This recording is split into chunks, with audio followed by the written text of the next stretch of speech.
আসসালামু আলাইকুম প্রিয় ভিউয়ার্স, আমিনশিপ ট্রেনিং এবং ভূমি পরিমিতি চ্যানেলের পক্ষ থেকে আমি মোহাম্মদ রাজীব হোসেন আপনাদের জন্য গুরুত্বপূর্ণ টিউটোরিয়াল নিয়ে হাজির হলাম। আজকে আমাদের টিউটোরিয়ালটির বিষয় হলো জমির সকল কাগজপত্র কোন অফিসে পাবেন।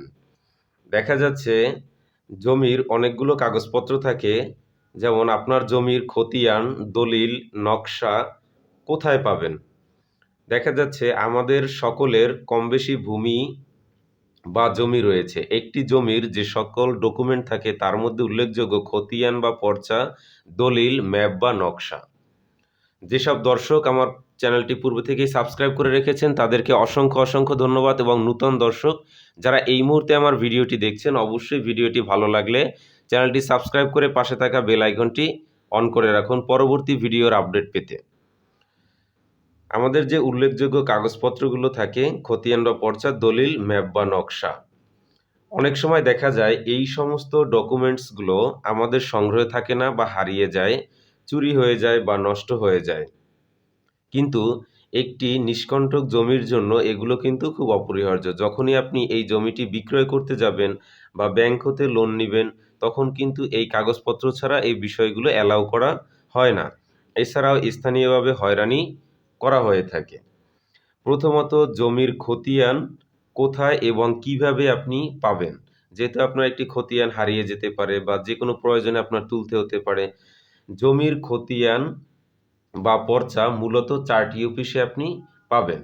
প্রথম যে অপশনটি রয়েছে সেটা হয়েছে আপনার ইউনিয়ন ভূমি অফিস। আপনি যদি ইউনিয়নের হয়ে থাকেন সেক্ষেত্রে আপনার ইউনিয়নের নিকটস্থ ইউনিয়ন ভূমি অফিস আছে, আপনি সেখান থেকে জমির কাগজপত্র তুলতে পারবেন।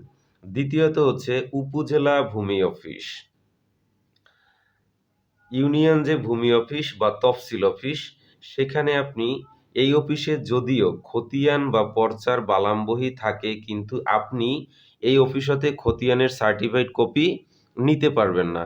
এই অফিসে শুধুমাত্র খসড়া নিতে পারবেন, যেটা আইনত কোনো মূল্য নেই। তারপরও এই অফিসটি গুরুত্বপূর্ণ, কারণ আপনার জমির খতিয়ান নাম্বার না জানলে এই অফিস থেকে জেনে নিতে পারবেন।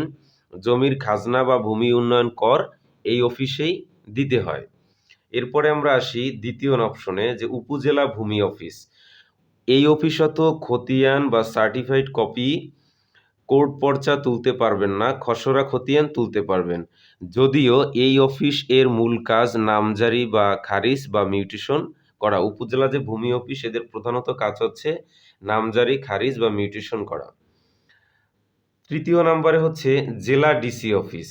এই অফিস হতে পর্চা বা খতিয়ান সার্টিফাইড কপি সংরক্ষণ করতে পারবেন। এই অফিসের খতিয়ান এর গুরুত্ব সর্বাধিক। সব জায়গায় এই অফিসের খতিয়ানের গুরুত্ব রয়েছে। খতিয়ান তুলতে কত টাকা লাগে? যখন আপনি খতিয়ান তুলবেন সেক্ষেত্রে সিএস, এসএ, আরএস এর জন্য মাত্র ২০ টাকা বা কোর্ট ফি, সিটি জরিপের জন্য ১০০ টাকা প্রয়োজন হতে পারে। চতুর্থ নম্বরে হচ্ছে সেটেলমেন্ট অফিস। শুধুমাত্র নতুন রেকর্ড বা জরিপের পর্চা, শুধুমাত্র নতুন রেকর্ড বা জরিপের যে পর্চা আছে খতিয়ান, এই অফিস হতে সংগ্রহ করা যাবে। পাশাপাশি নতুন রেকর্ডের ম্যাপও সংগ্রহ করা যাবে এই অফিস থেকে।